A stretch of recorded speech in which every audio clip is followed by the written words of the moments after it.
theme song. Hey, what's going on? Thank you for downloading the podcast.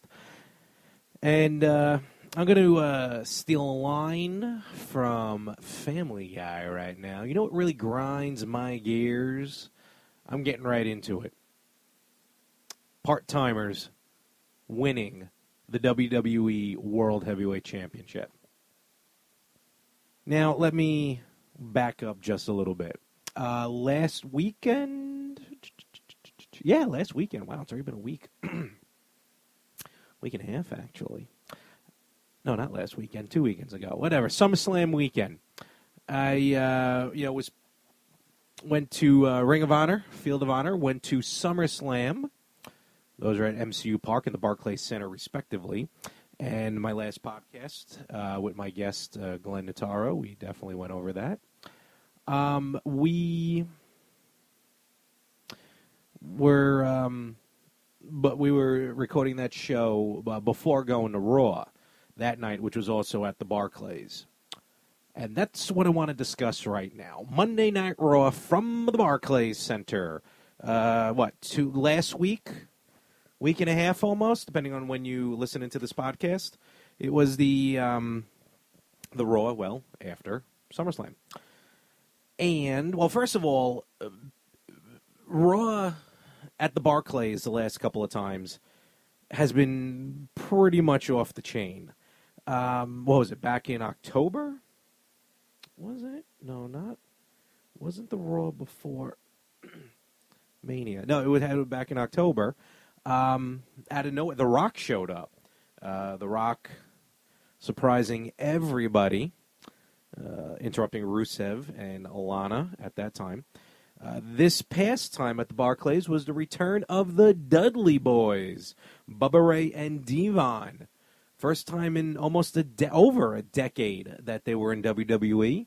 Bubba Ray made a quick cameo at the Royal Rumble, but now they are back in full swing at the Dudleys, as the Dudleys, and it looks like they're gunning for their 10th WWE Tag Team Championship, which is currently held by the two-time champions, The New Day.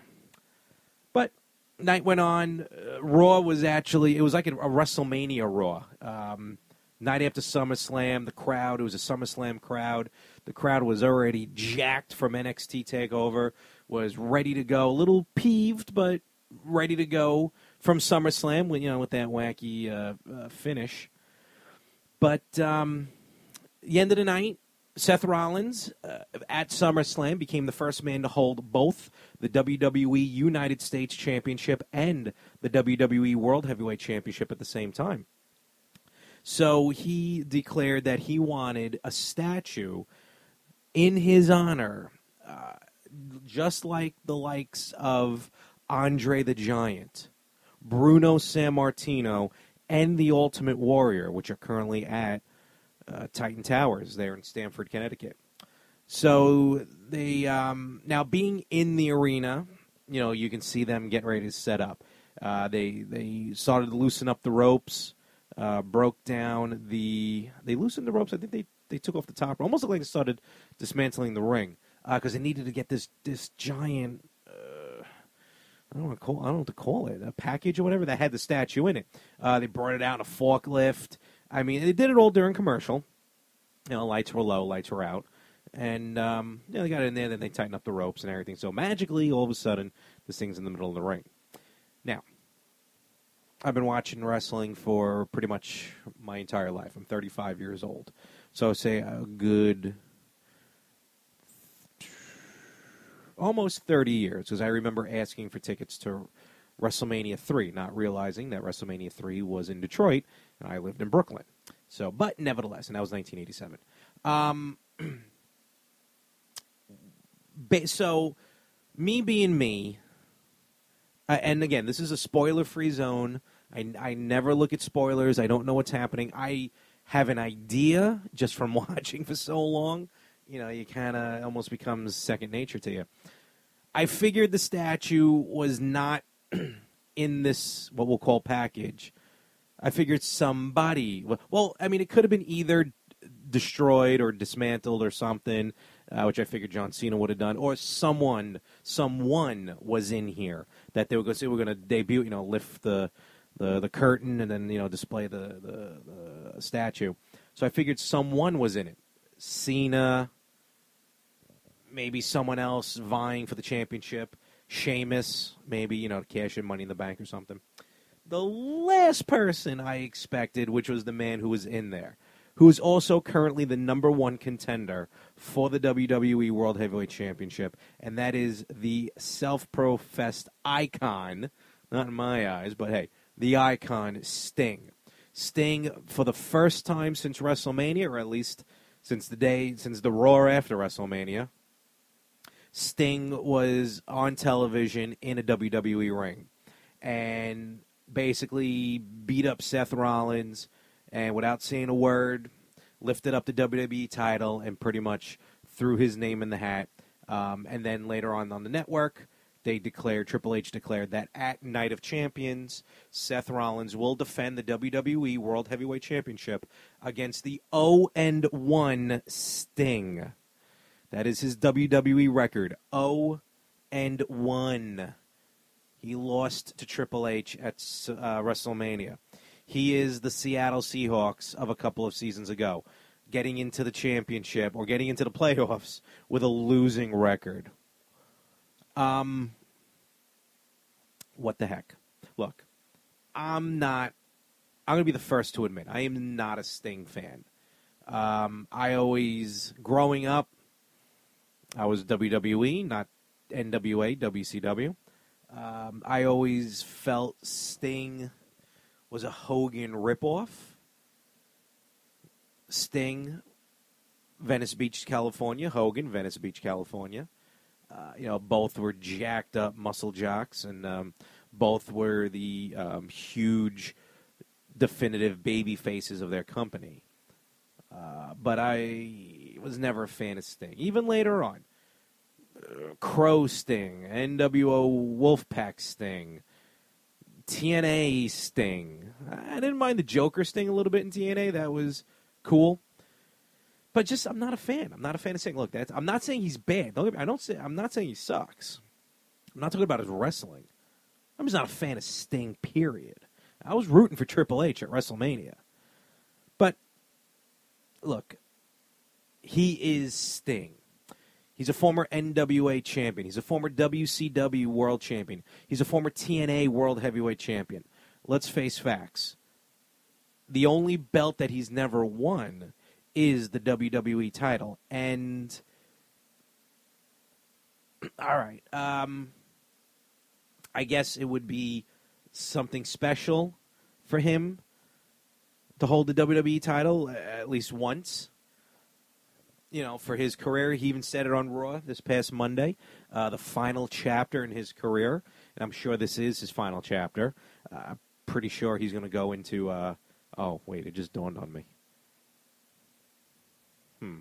I'll get into that in a second. I'm pretty sure he's probably going to go into the Hall of Fame next year. I thought he was going to go in this year, but he'll probably go in next year, I think.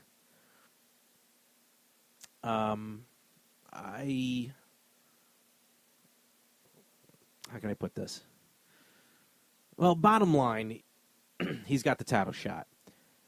Since I'm doing this off the top of my head right now.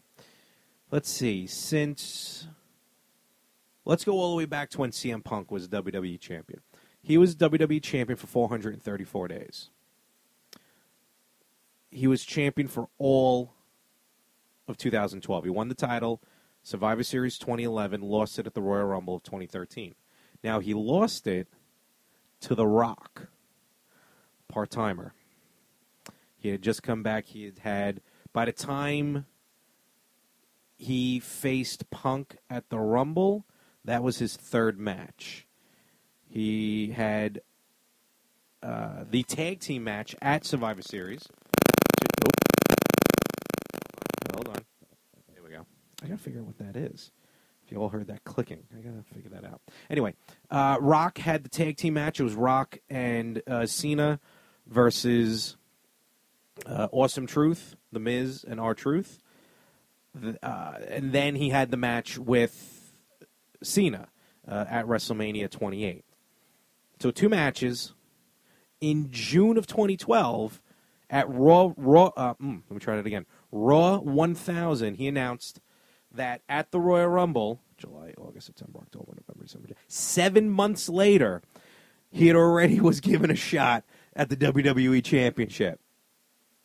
Whatever. So Rock takes on Punk. Rock wins the title. Rock does defend it a month later. I'll give him credit. Successfully. And then WrestleMania 29, he dropped it to Cena. Okay. So, Rock, part-timer. Held it for January to February to March, a couple months. Okay. So, then Cena wins the title. All right. And then we go through the whole Cena wins it, Daniel Bryan wins it, then it's the whole, Randy Orton wins the title, and the whole thing with Daniel Bryan, and then they go to WrestleMania 30. Well, they combined the end of 2013. They merged the WWE title and the World Heavyweight Championship in the ladder match at TLC, which Randy Orton won. So Randy Orton was the first WWE World Heavyweight Championship. Orton goes on to Mania. Of course, we all remember WrestleMania 30, Daniel Bryan winning the title. Then Bryan is stripped of the title. Cena wins the title again, and then drops it to Brock Lesnar. So now we're talking from when The Rock dropped it in March? Late March, early April. I forgot when WrestleMania 29 was. But March to April of 2013 to August of 2014. So a little over a year later, year and a few months, we have another part-time champion. All right, fine. Brock Lesnar wins the title. Brock holds the title from SummerSlam to the following WrestleMania. August, September, October, November, December, January, February, March. 7 months. He defended the title, including WrestleMania, 3 times in 7 months. He was barely on TV. What the deuce. All right. Vince says he's an attraction. I can get that. Brock Lesnar's an attraction, just like The Undertaker is. They don't need to be on TV every month, every week. They can be on every few months, or put them on the big shows, the big 4. That's fine. I'm fine with that. But the WWE title is the WWE title. It should be defended at every pay-per-view. In my opinion, it should be the main event 99 times out of 100, which is one of the reasons why Punk left. I kind of don't blame him on that one. So we get past Brock Lesnar, and some people didn't mind Lesnar as champion because they felt that, he's an attraction, a special attraction. So should the WWE title. Everyone's entitled to their opinion.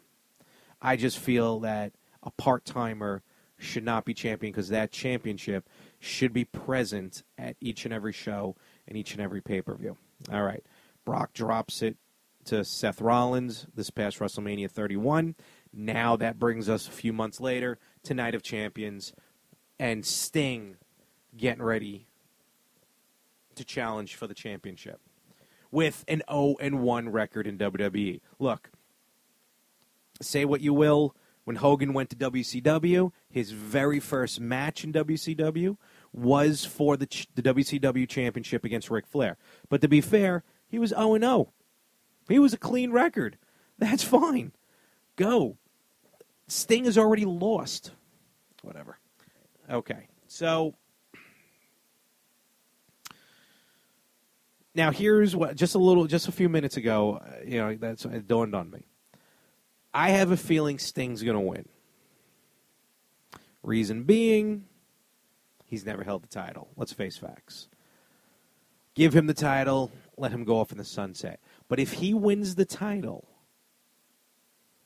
will he hold on to it till Mania?